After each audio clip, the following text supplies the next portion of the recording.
चलो भाई। मायो, हम हिस्ट्री से स्टार्ट कर रहे हैं ना? हिस्ट्री से स्टार्ट करते हैं या आपको कोई और सब्जेक्ट स्टार्ट करना है पहले?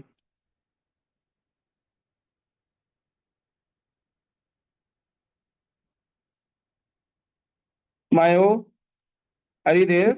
जी जी सर। हिस्ट्री से स्टार्ट कर सकते हैं ना? हाँ जी सर। जी ठीक है।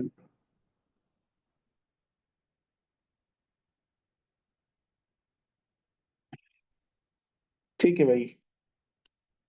सो मैं एक बारी आपको पूरा टाइमलाइन बता देता हूँ अच्छे से। ठीक है ना? जो आपके लिए बहुत काम आएगा। आप इस पेपर को दोबारा से आप ओपन कर सकता है। इसी में आपको सारी चीजें मिल जाएगी। दोबारा से नए पेपर बना देता हूँ। ठीक है। यहीं से आप सारी चीजें क्रिएट कर सकते हैं अपने लिए ना। पूरा हिस्ट्री यहीं पर होगा आपके लिए। जैसे फॉर एग्जांपल अब मैं टाइमलाइन बता रहा हूँ आपको ना। That ancient history timeline. कई बारी क्या होता है, इस टाइमलाइन में से डायरेक्टली क्वेश्चन आ जाते हैं भाई। ठीक है ना? वो कई बारी रूलर्स और ये या फिर डायनेस्टीज लिख देता है कि कौन सा रूलर कब आया, कौन सी चीज कब हुई। तो वहां से यहाँ से वो सारी की सारी चीजें हो जाएंगी। अगर मैं बात करूं आपको कि जो हमारा हिस्ट्री होता है, ठीक है भाई। अगर मैं बात करूं हिस्ट्री की, तो on the basis of the tools and the findings, ठीक है ना, हिस्ट्री इज डिवाइडेड, और history can be divided into three parts. ठीक है भाई। हिस्ट्री तीन पार्ट्स में डिवाइड होती है। वो कौन कौन से पार्ट होते हैं हमारे? अगर मैं बताऊं आपको तो वो तीन पार्ट होते हैं। दैट इज, सबसे पहला जो पार्ट होगा वो हमारा होगा प्री हिस्ट्री, जिसको हम प्री हिस्ट्री बोलते हैं भाई। ठीक है। That is pre history. उसके बाद जो हमारा पार्ट होता है वो होता है हमारा प्रोटो हिस्ट्री। ठीक है भाई। Then protohistory. एंड जो नॉर्मल हिस्ट्री होता है उसको हम हिस्ट्री बोल देते हैं, तीसरे पार्ट को। ठीक है भाई। तीनों का क्लासिफिकेशन अलग अलग मोड पर है, अलग अलग तरीके से है। तीनों का क्लासिफिकेशन में अलग अलग चीजें हैं जो बोली गई है। That is history. तो सर ये क्या क्या है? देखिए भाई, क्या क्या है हम देख लेते हैं। जैसे मैंने बोला सबसे पहले प्री हिस्ट्री। प्री हिस्ट्री में क्या है, यहाँ पर कोई भी रिटर्न रिकॉर्ड नहीं है। There is no written records are available. उसी को हम प्री हिस्ट्री बोलते हैं। No written records are available. ठीक है ना? Example, stone age. जो स्टोन एज है हमारी पूरी की पूरी, वहां पर हमको कोई भी रिटर्न रिकॉर्ड नहीं मिलते हैं। तो उस स्टोन एज को ही हम क्या बोलते हैं? That is pre history. ठीक है भाई। क्या मेरी बात यहां तक समझ में आई? एंड अगर मैं प्री हिस्ट्री के टाइम पीरियड की बात करूं, so it was there from 5 lakh BC to 5 lakh to BC to 3000 BC. 3000 BC तक हमारा जो होता है वो स्टोन पीरियड रहता है। क्या मेरी बात यहां तक समझ में आई आपको? अब देखो, स्टोन एज की अगर मैं बात करूं तो स्टोन एज फर्दर सब डिवाइडेड इनटू, जो स्टोन एज होता है कई बार डायरेक्टली पूछ लिया जाता है कि इनको आप अरेंजिंग में लगाओ। ठीक है ना?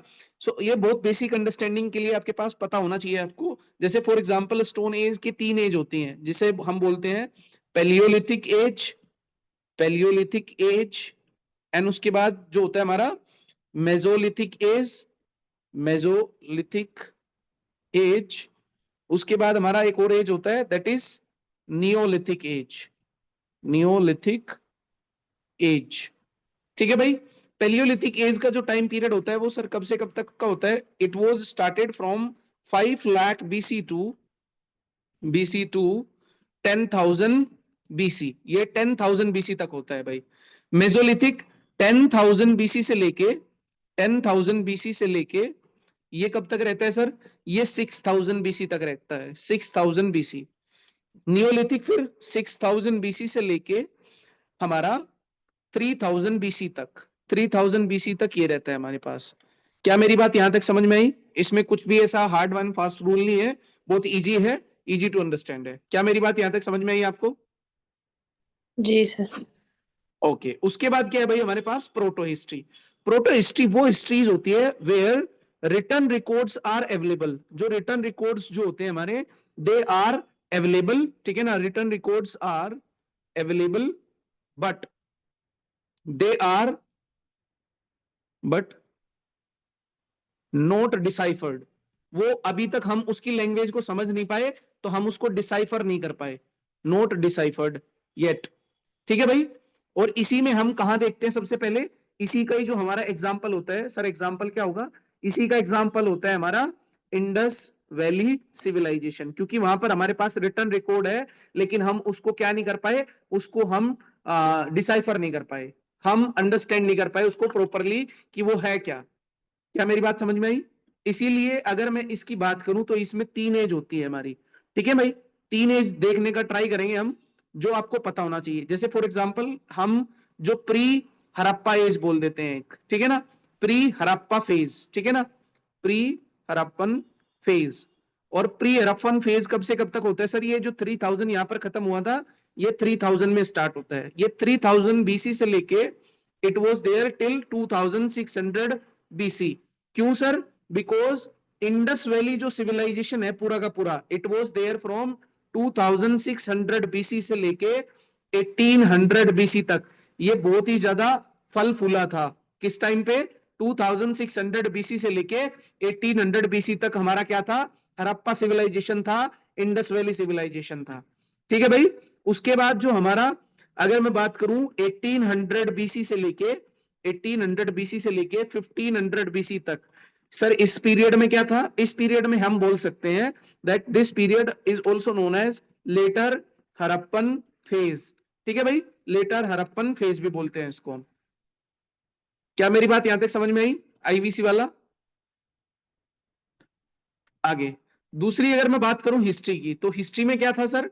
हिस्ट्री में क्या है, यहां पर जो हमारे there are written record, written records जो है आर अवेलेबल, वो अवेलेबल है,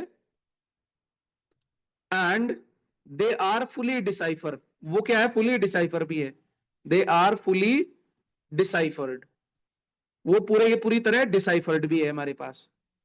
एग्जाम्पल क्या है सर इसका? एग्जाम्पल वैदिक एज, जो आपने सुना होगा वैदिक एज। वैदिक एज जो होता है वो हमारा पूरा का पूरा क्या है, हमारा हिस्ट्री में आता है, क्योंकि वहां पर रिटर्न रिकॉर्ड है हमारे पास, और हमारे पास उनको फुली डिसाइफर करने की शक्ति भी है। ठीक है ना। ये कब से स्टार्ट हुआ था? ये तभी से स्टार्ट हुआ था जब इंडिया में हम बोलते हैं that there was advent of Aryans. जब आर्यंस का एडवेंट हुआ था इंडिया में अराउंड 1500 बीसी, जब वो 1500 बीसी के आसपास हमारे इंडिया में आए थे, तभी से स्टार्ट हुआ था ये। इसीलिए जो हमारी यहाँ पर एज है वो 2 हिस्सों में डिवाइड हो जाएगी भाई। सर वो 2 हिस्से कौन कौन से हैं? वो 2 हिस्से ये हैं भाई बच्चा। पहला हिस्सा तो होगा हमारा अर्ली वैदिक एज, जिसको हम अर्ली वैदिक एज बोलते हैं, वैदिक एज। और ये हमारा कब से कब तक होता है सर? ये होता है भाई हमारा 1500 बीसी से लेके 1000 बीसी तक, 1000 बीसी तक। ठीक है भाई, 1000 बीसी तक रहता है। सर फिर दूसरा, देयर इज अ लेटर वैदिक एज, ठीक है ना, दूसरी होती है हमारे पास लेटर वैदिक एज। ये लेटर वैदिक एज सर कब से कब तक था फिर? ये होगा हमारा 1000 बीसी से लेके, लेटर वैदिक एज का पीरियड यहां लिख रहा हूं, 1000 बीसी से लेके it was there till sixth century, sixth century BC. Six century BC का मतलब क्या होगा भाई? जैसे अगर मैं बोलूं 21st सेंचुरी, 21st में से 1 माइनस करो मतलब 2000, 2000 बीसी से लेके मतलब 2000 से लेके 2099 तक it was there till 21st century. इसी तरीके से सिक्स सेंचुरी कब से कब तक होगी? 500 बीसी से लेके 599 बीसी तक। इस तरीके से ये होगा। क्या मेरी बात समझ में आई आपको? मायो,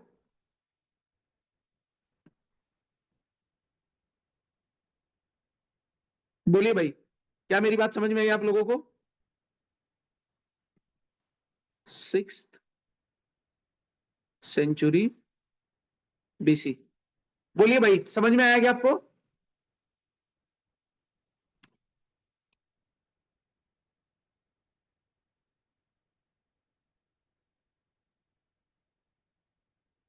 ठीक है भाई। ठीक है सर, हम सिक्स सेंचुरी बीसी में पहुंच गए। अब उसके बाद क्या हुआ? देखो भाई, अब सिक्स सेंचुरी बीसी में देखते हैं। सिक्स सेंचुरी बीसी में देयर वाज 2 बिग डेवलपमेंट, ठीक है ना, 2 बड़े डेवलपमेंट हुए सिक्स सेंचुरी बीसी में। सर कौन कौन से? I am saying that in six century BC there are 2 big development, 2 बड़े डेवलपमेंट हुए। क्या सर दो बड़े डेवलपमेंट हुए हमारे पास? There are two big development. पहला डेवलपमेंट क्या था? फर्स्ट डेवलपमेंट कि that there is a rise of religious movement, religious movement, ठीक है भाई, इन द फॉर्म ऑफ, वहीं पर क्या है हमारे पास, in the form of Buddhism, Jainism and Ajivika. इसको मैं अच्छे से बताऊंगा आपको क्यों हुआ जब डिटेल में पढ़ेंगे। I am just giving you the timeline, ठीक है भाई। दूसरी तरफ दूसरा बड़ा डेवलपमेंट क्या हुआ सर?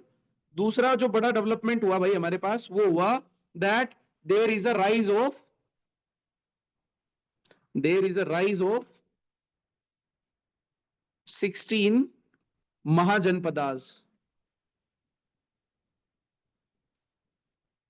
16 बड़े महाजनपद बने। महाजनपदाज का सिर्फ इतना सा मतलब होता है that these are big states, ये बड़े स्टेट है। क्या मेरी बात समझ में आई भाई सभी को?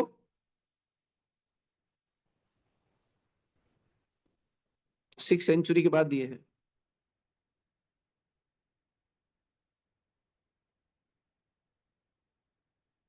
ठीक है भाई, आगे चलते हैं। अब जो ये 16 सेंचुरी 16 बिग टेरिटोरियल स्टेट बने, बहुत पावरफुल थे, ठीक है ना। इन 16 में से क्या हुआ, out of 16, out of which, ठीक है ना, ये जो 16 महाजनपदास थे, इनमें से क्या हुआ, देयर इज वन महाजनपदास जिसका नाम था मगध। वो सबसे पावरफुल, सबसे स्ट्रॉन्गेस्ट बना। So out of which Magadh was most powerful and strongest, यही सबसे ज्यादा स्ट्रोंगेस्ट बना। क्या मेरी बात यहां तक समझ में आई? अब उसके बाद अगर मैं बात करूं कि भाई हमको इसके बाद क्या पढ़ना है, हमको इसके बाद सिर्फ एक ही चीज पढ़नी है, वो है मगध। ठीक है भाई, इसके बाद हमको एक ही चीज पढ़नी है, वो है मगध। सर मगध, ठीक है मगध पढ़ लेते हैं। तो मगध के बारे में भी हमको सब कुछ पता होना चाहिए। यस सर, मगध के बारे में क्यों नहीं पता होना चाहिए भाई, मगध के बारे में पता होना चाहिए। ठीक है भाई, अब देखते हैं मगध। अगर मैं बात करूं मगध की, मगध एम्पायर, तो भाई इसमें हम तीन, चार, चार हम इसमें डायनेस्टी पढ़ेंगे। कौन कौन सी सर? ब्रीफली ब्रीफली पढ़ेंगे। सबसे पहले हम पढ़ेंगे हरियंका डायनेस्टी।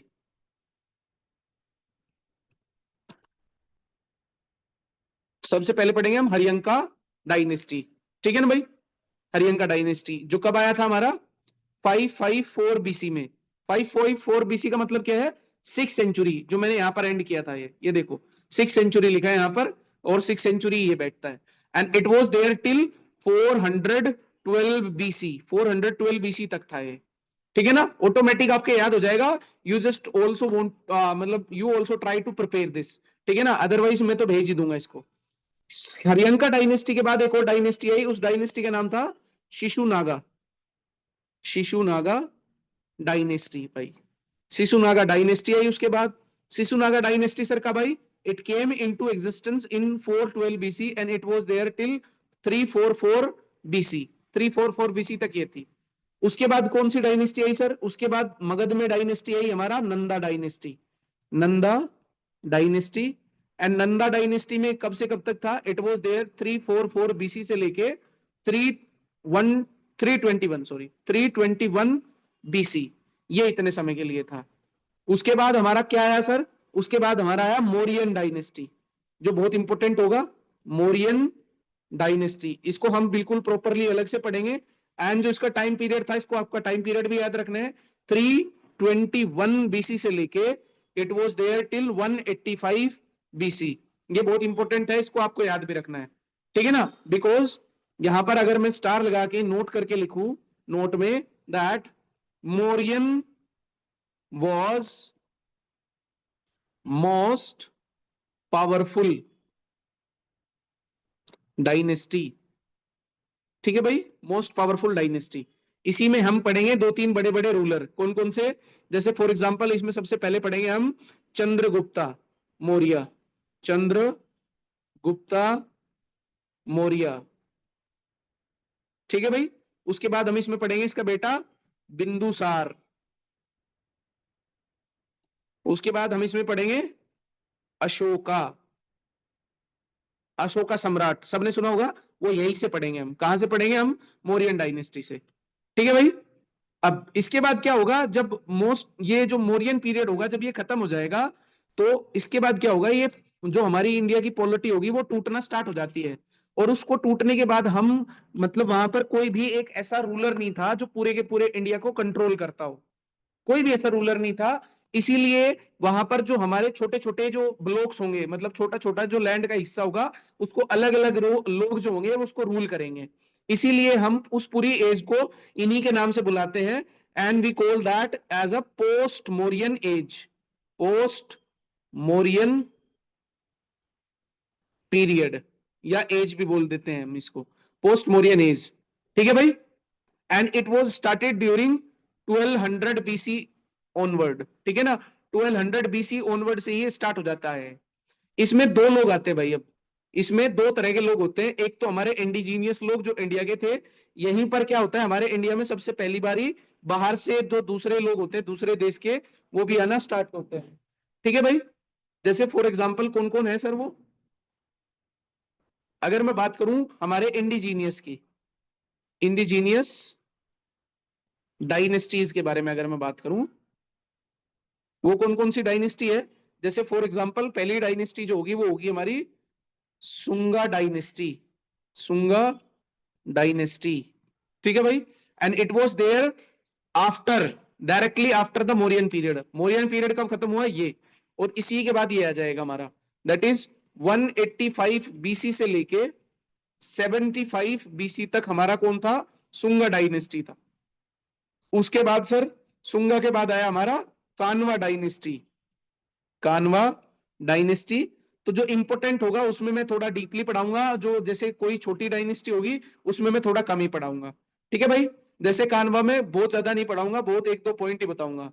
75 बीसी में आई है, और फिर 1 एडी तक चलता रहा, 1 सेंचुरी एडी तक। ठीक है भाई। आगे चलते हैं। उसके बाद सर कौन आया यहाँ पर इंडिजीनियस में? उसके बाद एक और बहुत इंपॉर्टेंट जो हमारे वो आए सतवानास। सतवाहनास। ठीक है भाई। सतवाहनास को ही हम क्या बोलते हैं? आंध्राज भी बोलते हैं इनको ही, आंध्राज। ठीक है ना। And they are mixed. ठीक है ना, they mixed Magadha into their kingdom. उनमें इतनी पावर थी, जो मगध हमने ऊपर एम्पायर लिखा था, मगध को वो अपने उसमें ही क्या कर लेते हैं? एडजस्ट कर लेते हैं उस टाइम। ठीक है ना। क्लियर है मेरी बात यहां तक? बोलो भाई।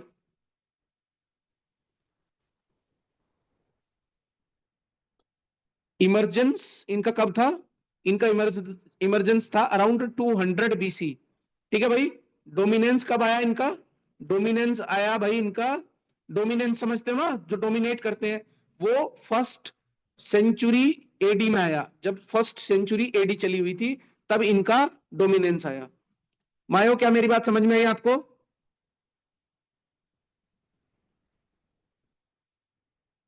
बोलिए भाई, रिप्लाई करते रहिए। एक और बच्चा है ना कोई?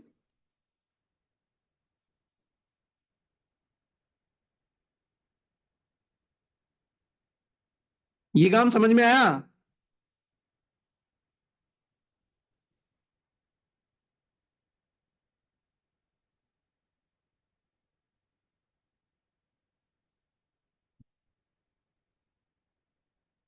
फॉरनर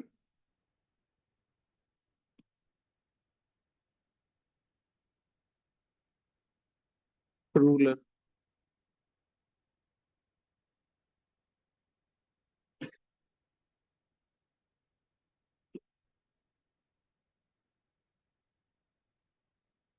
ठीक है भाई। अब आउटसाइडर में कौन कौन था? आउटसाइडर में हमारे पास चार लोग आए। कौन कौन चार लोग आए सर? पहला Indo Greek, and they come in 165 BC. Then Shakas, they come in 90 BC. Parthians 25 BC. Then Kushanas they come in 65 AD. Sorry, they come in AD, they come also in AD. ठीक है भाई।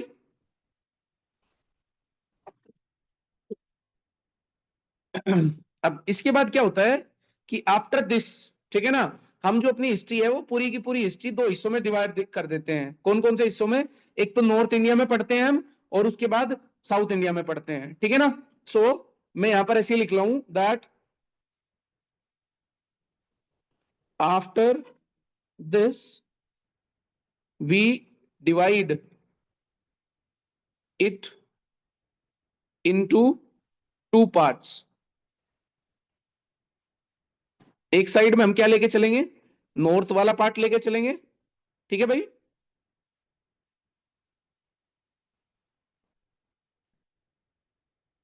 दूसरी साइड में south वाला part. सो इधर क्या रखेंगे हम?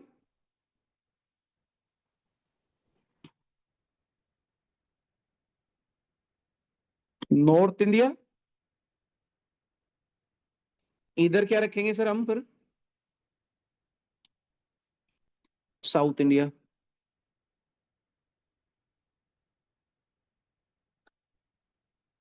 ठीक है भाई। अब देखो क्या क्या है ये। जैसे मैंने बोला आपको पहला पॉइंट, ठीक है भाई, गुप्ताज। यहां पर क्या पढ़ेंगे हम नॉर्थ इंडिया में? गुप्ताज, गुप्ता एज। ये गुप्ता एज हो गया। There emergence was there. Emergence कब हुआ सर इनका?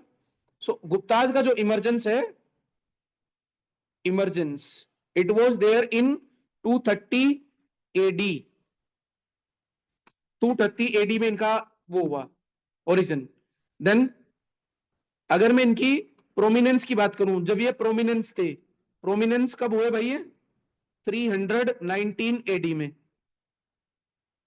वेनिश कब तक हो गए थे, मतलब बिल्कुल खत्म हो गए थे?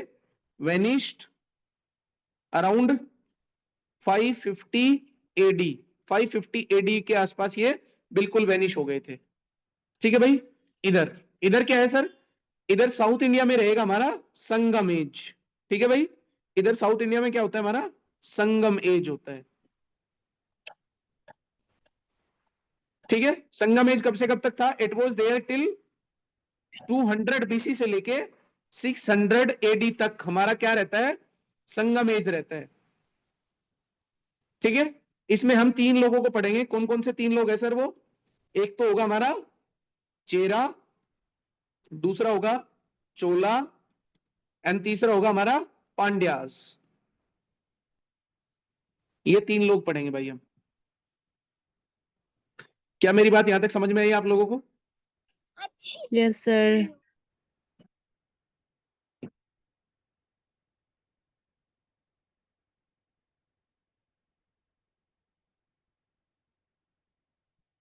ठीक है भाई, आगे देखते हैं। ना हो, मैं बात करता हूं, पहले नॉर्थ इंडिया खत्म कर देते हैं पूरा, उसके बाद हम साउथ इंडिया पर जाएंगे, ठीक है भाई। अब ध्यान से सुनना मेरी बात। मैंने क्या बोला कि आफ्टर गुप्ताज, ठीक है ना, गुप्ताज के बाद क्या हुआ भाई? अगर मैं नोट करूंगा, आपको यहां पर नोट कराऊंगा एक चीज कि आफ्टर गुप्ताज, ठीक है ना, यहां पर क्या हुआ? एक डायनेस्टी उभर कर आई जो हरियाणा से थी, ठीक है ना, जिसका एक रूलर था जिसका नाम था Harshvardhan. He was the most prominent ruler of that dynasty, और वो बहुत इंपॉर्टेंट रूलर भी माना जाता है, ठीक है भाई। तो गुप्ताज तो हम यहां पर पढ़ेंगे पूरा। गुप्ताज के बाद हम यहां पर क्या पढ़ेंगे? यहां पर अगर मैं आपको नोट करके लिखाऊंगा तो क्या लिखाऊंगा? नोट में आपको लिखना पड़ेगा यहां पर दैट आफ्टर गुप्ताज, क्योंकि गुप्ताज जब खत्म हुए तो हमारे नॉर्थ इंडिया में क्या था? वैक्यूम क्रिएट हो गया था। उस वैक्यूम को किसने भरा? उस वैक्यूम को भरने वाले जो लोग थे वो कौन थे भाई? हमारे पुष्यभूति डायनेस्टी। पुष्यभूति डायनेस्टी, ठीक है भाई, पुष्यभूति डायनेस्टी। ये सर कब से कब तक थे? दे इमर्ज्ड इन 600 बीसी एडी, सॉरी 600 एडी से लेके 700 या 750 एडी तक ये लोग वहां पर थे। कौन? पुष्यभूति, ठीक है ना। इसी का ही एक बहुत इंपॉर्टेंट रूलर होता है पुष्यभूति डायनेस्टी का। वो कौन है? जो मैंने अभी बताया आपको, Harshvardhan. Harshvardhan was most prominent ruler of this dynasty. इस डायनेस्टी का जो सबसे प्रोमिनेंट रूलर था वो कौन था? हमारा हर्षवर्धन। ठीक है भाई। अब जब हम 1750s में पहुंचेंगे, दोबारा से फिर वैक्यूम क्रिएट हो जाएगा in 1750s। Again the vacuum was created around 1750s AD, क्योंकि जब हर्षवर्धन भी मर जाएगा फिर दोबारा से हमारा नॉर्थ इंडिया पूरा का पूरा खाली हो जाएगा। और जब नॉर्थ इंडिया पूरा खाली हो जाएगा तो उस टाइम हमारी एक कन्नौज जगह होती है यूपी में, उसके ऊपर सबकी लड़ाई बजती है। सो अराउंड 753 डायनेस्टीज, 3 डायनेस्टीज जो होती है वो इमर्ज होती है, 3 डायनेस्टी इमर्ज। ठीक है ना, डायनेस्टीज लिख लो, 3 डायनेस्टीज इमर्ज्ड। वो सर कौन कौन सी डायनेस्टी है? एक तो उनमें से डायनेस्टी होगी भाई हमारी पाला डायनेस्टी, उसको हम बोलते हैं पाला डायनेस्टी। दूसरी हमारी जो डायनेस्टी होगी वो होगी हमारे पास प्रतिहारा डायनेस्टी, प्रतिहारा गुर्जर डायनेस्टी। उसके बाद एक और डायनेस्टी उभर कर आएगी, दैट इज राष्ट्रकूटा। ठीक है भाई, डायनेस्टी। और राष्ट्रकूटा कहां पर थे हमारे? Rashtrakuta they were there in central and some part of southern India, southern central, ऐसे लिख लो, यहां पर थे ये लोग। क्या मेरी बात यहां तक समझ में आई? So this is the ancient history. ठीक है ना। अगर मैं इधर की बात करूं कि जो चेरा चोला हम पढ़ेंगे, उसके बाद हम क्या पढ़ेंगे कि जो चोला है दे लोस्ट द पावर। ये जो चोलाज है बीच वाले, ये क्या करते हैं? दे लोस्ट द पावर। ठीक है ना। सो चोलाज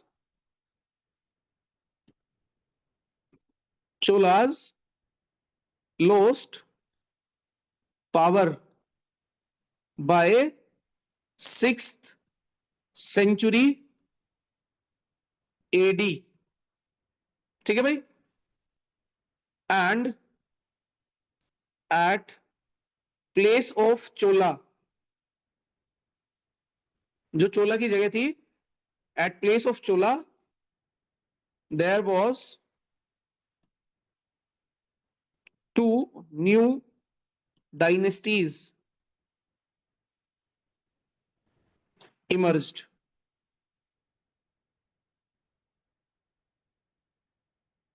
डायनेस्टीज इमर्ज्ड कौन कौन सी सर? दोनों डायनेस्टी भाई, एक का नाम था हमारा चालुक्याज, दूसरे का सर हमारे नाम था पल्लवाज। ठीक है भाई। फिर क्या हुआ? अगर मैं लास्ट डिकेड की बात करूं, ठीक है ना, last decade of 10th century AD, there was emergence of imperial Chola. दोबारा से पल्लवाज खत्म होंगे, ये पल्लवाज की जगह दोबारा से कौन आएगा? दोबारा से इंपीरियल चोला आना शुरू हो जाएंगे, इंपीरियल चोला। ये कब होंगे? They are in the last decade of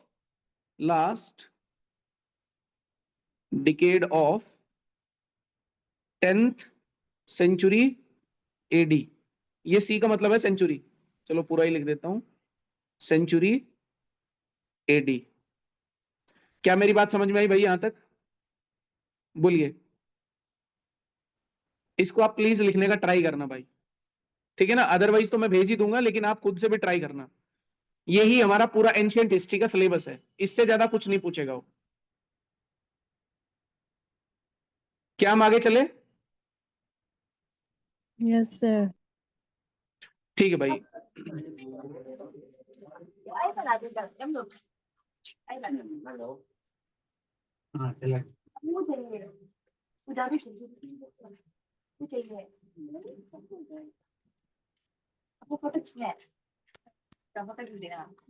देखो भाई, अब शुरू करते हैं बढ़िया से। That is prehistoric period. जो हमारा प्री हिस्टोरिक पीरियड है भाई, prehistoric period there was only fossil. Fossil मैंने अभी बताया, वहां पर कुछ भी रिटर्न नहीं था। ये देखो इधर, यहां पर क्या बताया मैंने? There was no written record, वहां पर कोई भी रिटर्न रिकॉर्ड नहीं थे, ठीक है ना। ओनली क्या था, हमारे पास फोसिल थे, तो हम उन फोसिल्स के हिसाब से यहाँ पर पढ़ाई करेंगे, ठीक है ना। और इसमें मैंने आपको एग्जाम्पल भी बताया था थोड़ी देर पहले। एग्जाम्पल क्या था भाई हमारे पास यहाँ पर, स्टोन एज, ठीक है ना।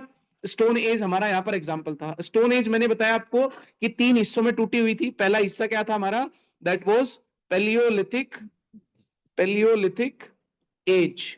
और पेलियोलिथिक एज का पीरियड क्या था, 5 लाख बीसी टू 8,000 या 10,000 बीसी, 10,000 बीसी, ठीक है भाई। ये हमारा पीरियड था इसका, ठीक है।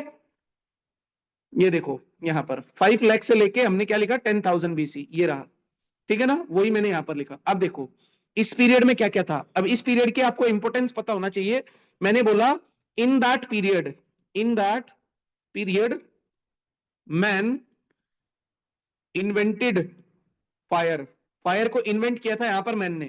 And he made some equipment, कुछ कुछ इक्विपमेंट होते थे इसके पास यहाँ पर, ठीक है ना, फ्रॉम स्टोन, और वो स्टोन से बने होते थे, ठीक है ना।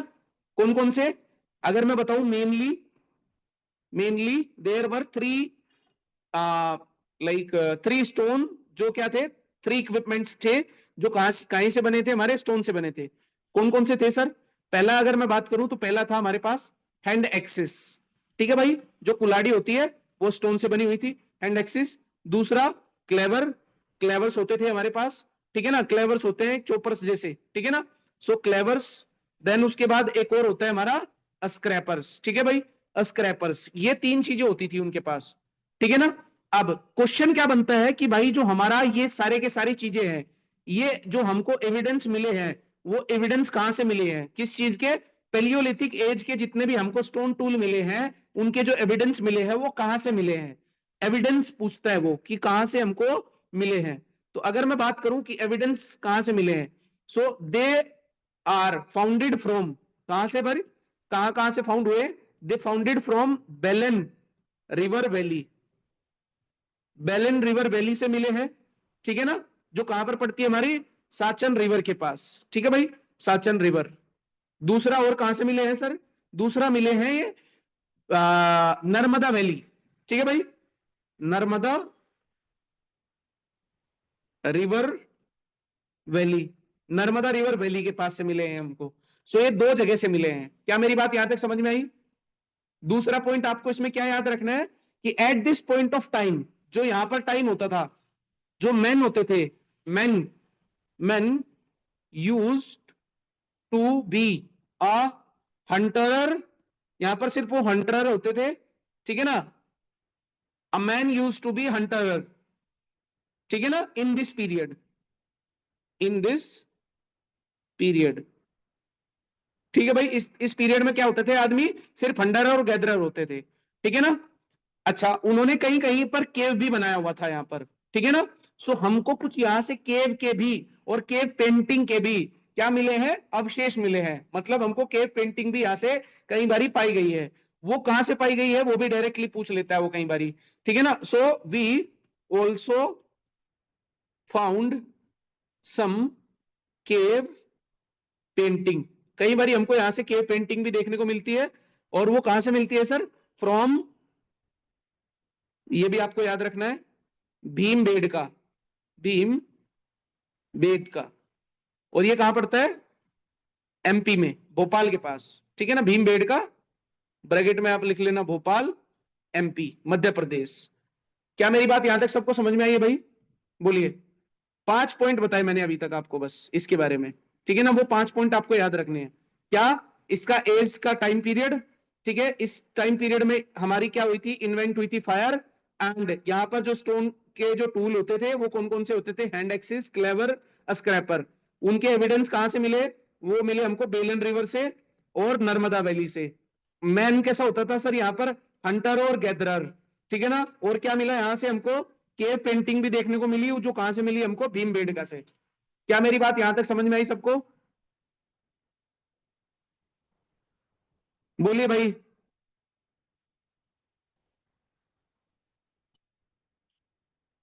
अरे भाई माइक खोल के बोल दिया करो।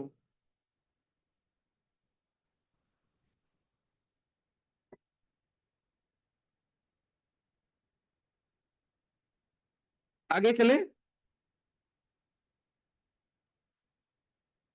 देखो भाई, it should be a democratic class ना, आपको भी तो अपना आंसर देना चाहिए।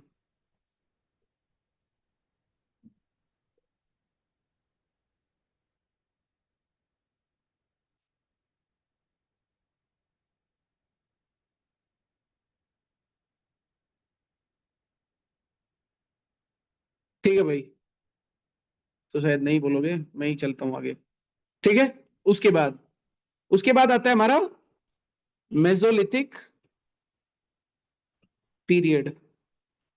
सर ये क्या पीरियड है, दिखाओ पीरियड पहले। ये रहा सर मेसोलिथिक पीरियड। ठीक है भाई, और मेसोलिथिक का टाइम पीरियड क्या बताया मैंने अभी आपको, it was there from 10,000 BC 6000 BC. 6000 BC. Very good. ठीक है भाई, सो ये इतना टाइम पीरियड था। ठीक है, अब यहां पर क्या हुआ, जो हमारे स्टोन टूल्स होते थे they become smaller in the size, वो शॉर्टर बनने लगे। ठीक है ना, इसीलिए हम उनको क्या बोलते थे, माइक्रोलिथ्स बोलते थे। माइक्रोलिथ, लिथ का मतलब क्या होता है, लिथिक का मतलब होता है स्टोन, मेजो का मतलब होता है मिडल, तो इसको मिडल स्टोन एज भी बोलते हैं। तो जो सबसे पहला पॉइंट होगा वो आपको यही याद रखना है कि इन दिस पीरियड और इन that period the size of equipment became smaller and shorter हो गया था, which are known as microliths। उन्हीं को हम क्या बोलते हैं, माइक्रोलिथ्स बोलते हैं। ठीक है ना, यहीं पर दूसरा पॉइंट आपको याद रखना है कि यहीं पर इंसान ने डोमेस्टिकेशन स्टार्ट किया था। ठीक है भाई, मैन ऑल्सो स्टार्टेड, क्या स्टार्ट किया था मैन ने, man started domestication of animals, domestication. ठीक है ना भाई, और इसके जो एविडेंस है हमको डोमेस्टिकेशन के, इसके हमारे पास एविडेंस भी है। कहां कहां से है सर एविडेंसेस, तो पहला जो एविडेंस है वो है भाई हमारा आदमगढ़ से, आदमगढ़। ठीक है ना, आदमगढ़ एक जगह पड़ती है हमारी एमपी में। ठीक है ना, पहला एविडेंस वहां से। दूसरा एविडेंस बागोर, ये बागोर कहां पड़ता है sir, it is in Rajasthan. ठीक है भाई, तो ये राजस्थान में पड़ता है। दो जगह से हमको डोमेस्टिकेशन के और फर्स्ट डोमेस्टिकेशन के यहीं से एविडेंस मिलते हैं। ठीक है ना, यहीं से हमको क्या मिलता है, हमको यहीं से मिलता है जो इंसान का अस्कल का ह्यूमन स्केलेटन है उसका भी एविडेंस हमको यहीं से मिलता है। ठीक है ना, कहां से, मेसोलिथिक पीरियड से। ठीक है ना, सो वो भी याद रखना है कि एविडेंस ऑफ ह्यूमन स्केलेटन वो कहां से मिला सर हमको, वो भी हमको यहीं से मिला, दैट इज प्रतापगढ़। ठीक है ना भाई, प्रतापगढ़ एक जगह पड़ती है हमारी, कहां पर, ये यूपी में पड़ती है। ठीक है ना, प्रतापगढ़, पूरा नाम लिखूंगा तो प्रतापगढ़ सराई, सराई SARAI, सराई नहार, NAHAR, सराई नहार, प्रतापगढ़ सराई नहार। जो एग्जैक्टली नाम है वो सराई नहार है, प्रतापगढ़ तो एक डिस्ट्रिक्ट है वहां का। ठीक है ना, वहां से ही हमको एविडेंस मिलता है किसका, स्केलेटन का। ये 4-5 पॉइंट आपको याद रखने हैं, किसके लिए, मेसोलिथिक के लिए, इससे ज्यादा कुछ नहीं पूछता है। ठीक है, दूसरा, इसके बाद हम पूछते हैं मेसोलिथिक पीरियड में, this is our Mesolithic period and sorry Neolithic period. ये कब से कब तक था, 6000 बीसी, 4000, 6000 बीसी से 3000 बीसी। ठीक है भाई, अब देखो, दैट इज नियोलिथिक पीरियड या neolithic phase, 6000 BC to 3000 BC, 3000 BC तक। ठीक है भाई, अब इन दिस पीरियड इसमें क्या क्या हुआ सर, पहली चीज, इन दिस पीरियड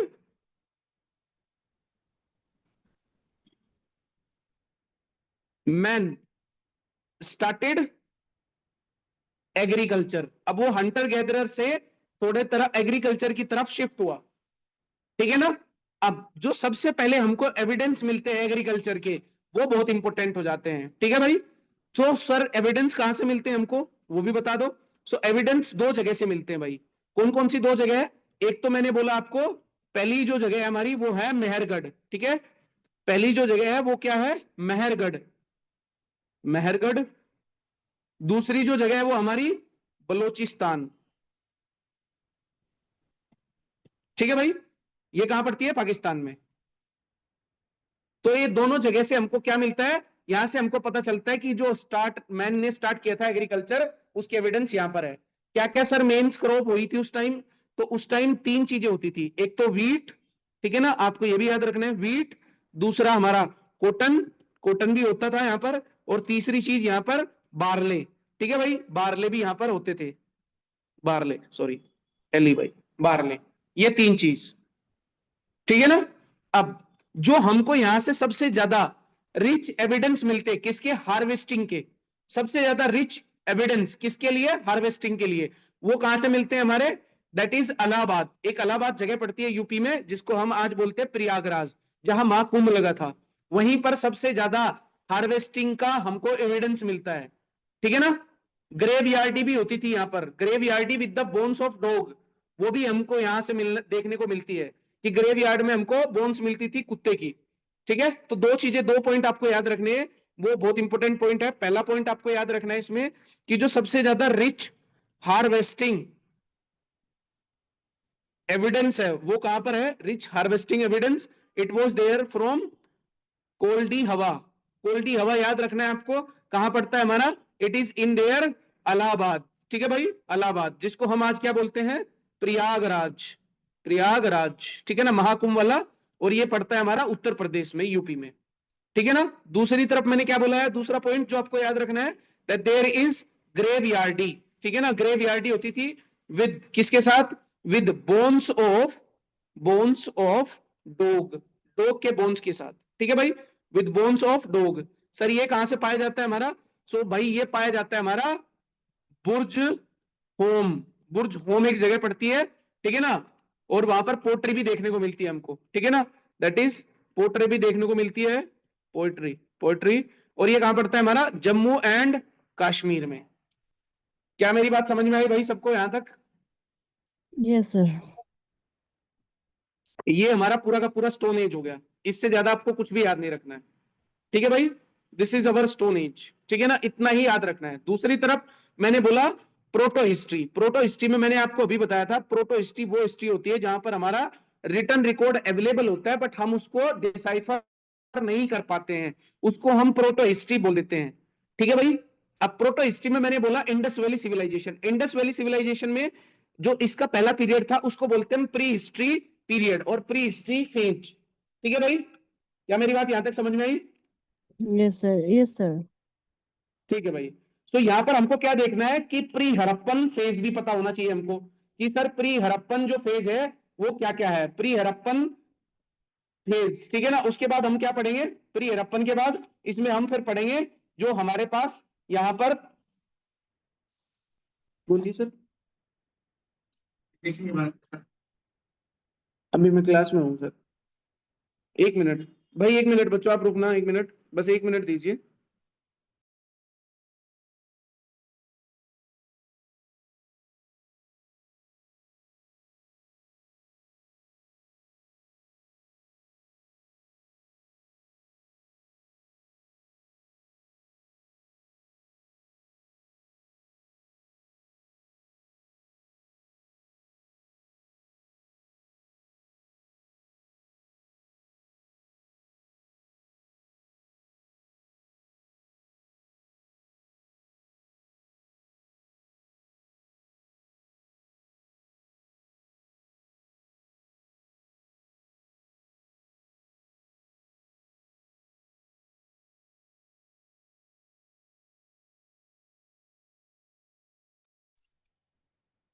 ठीक है भाई, अब दोबारा स्टार्ट करते हैं।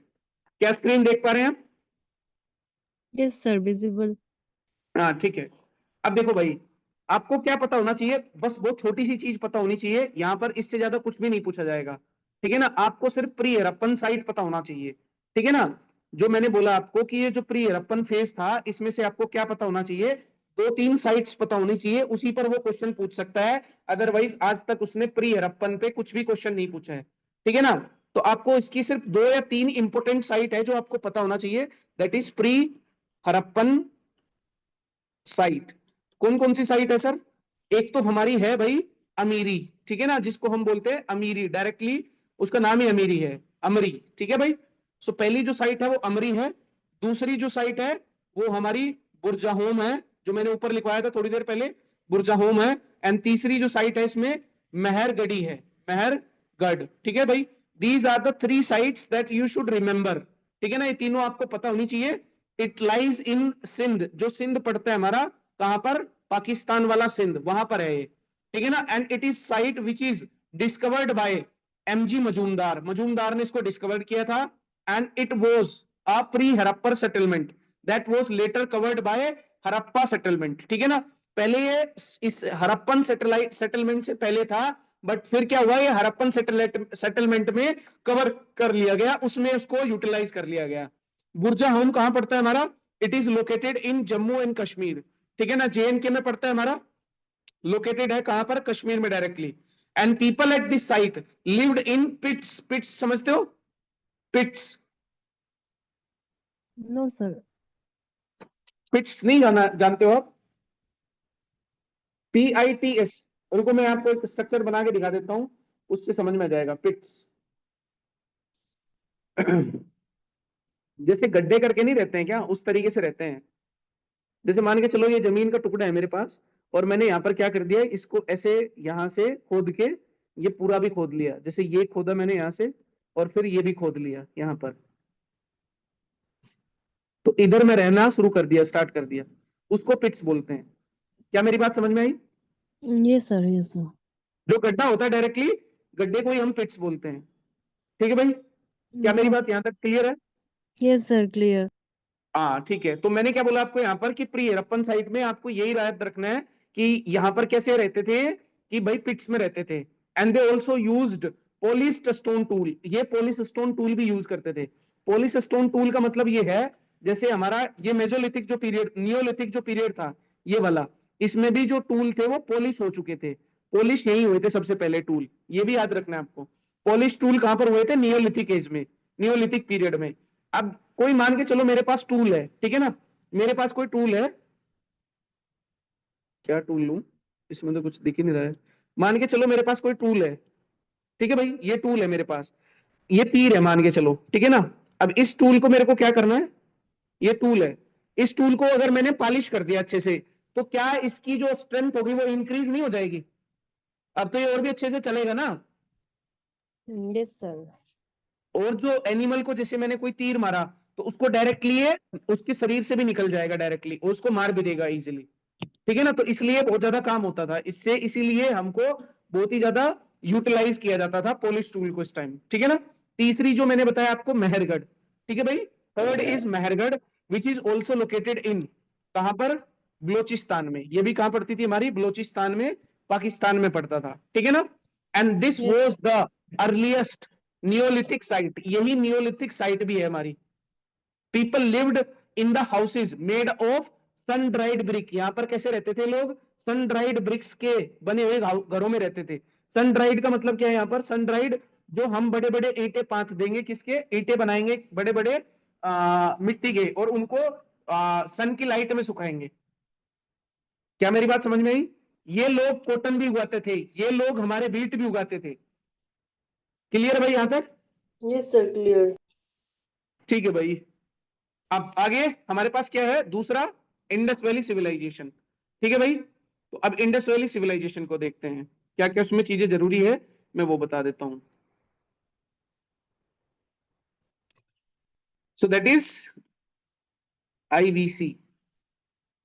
ठीक है भाई, अगर मैं आपको इंडस वैली सिविलाइजेशन के बारे में कुछ भी बताऊं, तो पहले उसमें से एक चीज समझनी होगी आपको, कि जो हमारा इंडस वैली सिविलाइजेशन है, ठीक है, उसको हमने 1921, 1922, ठीक है ना, इन दोनों टाइम पीरियड में उसको हमने क्या किया था, उसकी जो साइट्स है उनको निकाला था। ठीक है ना, जैसे फॉर एग्जांपल 1921 में हमने किस चीज को खोजा था, हड़प्पा को खोजा था भाई।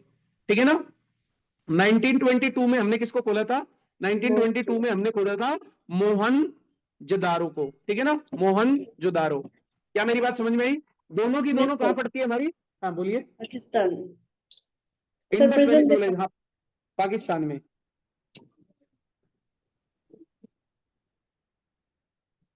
क्या मेरी बात समझ में आई? Yes, sir.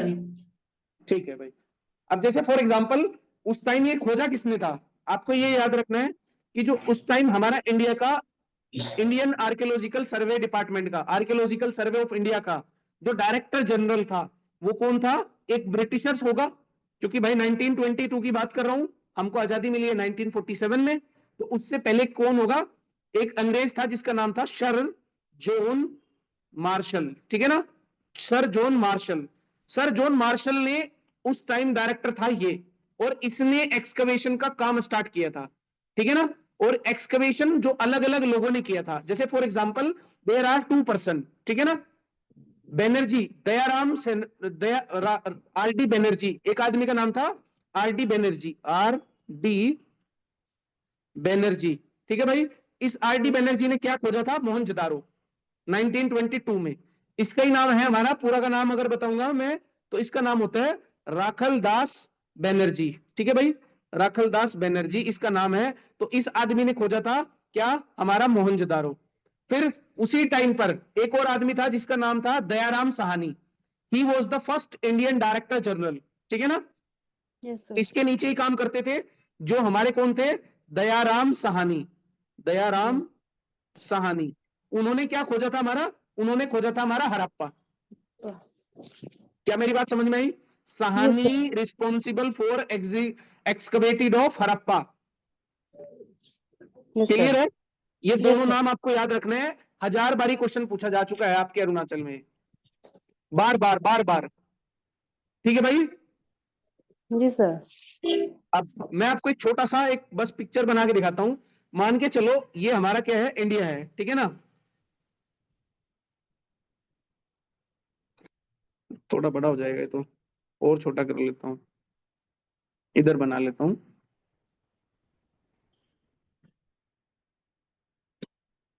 मेरा ड्राइंग इतना भी बढ़िया नहीं है, बस काम चला हुआ है, ठीक है ना।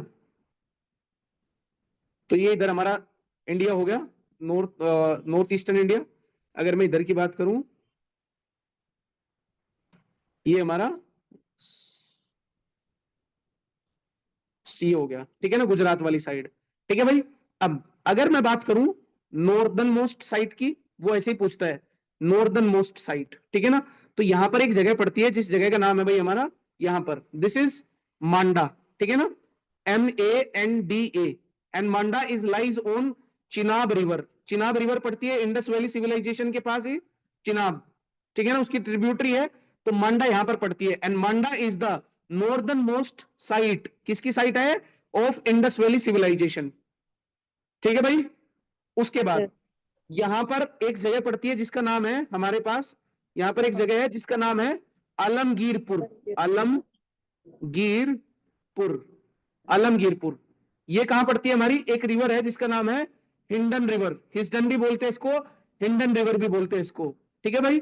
यहां पर ये क्या होगी हमारी? This is eastern most site, eastern most site, ठीक है। इससे थोड़ा सा बाहर इधर निकल के एक जगह पड़ेगी हमारी, जो पाकिस्तान की जगह पड़ती है, पाकिस्तान और उसके ईरान के बॉर्डर पर, ठीक है ना। यहां पर एक जगह है जिसका नाम है हमारा सुक्ता जेंडोर, सुक्का गिंदोर, ठीक है भाई। ये कहां पर पड़ता है? दिस लाइज ऑन दसका रिवर, ये भी आपको बात याद रखनी है। देन उसके बाद सर, उसके बाद यहां पर महाराष्ट्र में अगर आप नीचे आओगे, ठीक है ना, यहां पर that is the southern most site, that is Daimabad, Daimabad, and it lies on Godavari river, ठीक है भाई। सो ये ऐसे हो जाएगा हमारा दिस, ठीक है ना, ये ऐसे और ये ऐसे। क्या मेरी बात समझ में आई? Yes, sir. क्लियर है? Yes, बाकी sir. कल करेंगे भाई, अभी मेरा फिर दोबारा से APCS वाला बैच है। Yes, sir. Okay, sir. Thank you. जी हाँ, ओके, समझ आया? Yes, sir. समझ आया. आपका नाम क्या है? सर विदाम जिलन. ओके, आपने एडमिशन लिया है क्या? सर ने एडमिशन नहीं लिया, मैं सर ग्रुप पे देख रहा था क्लासेस लाइव, तो मैंने चेक इन किया था सर, कोई भी नहीं है यहाँ सर. ओके ओके ओके, ठीक है, thank you sir, thank you sir. Welcome.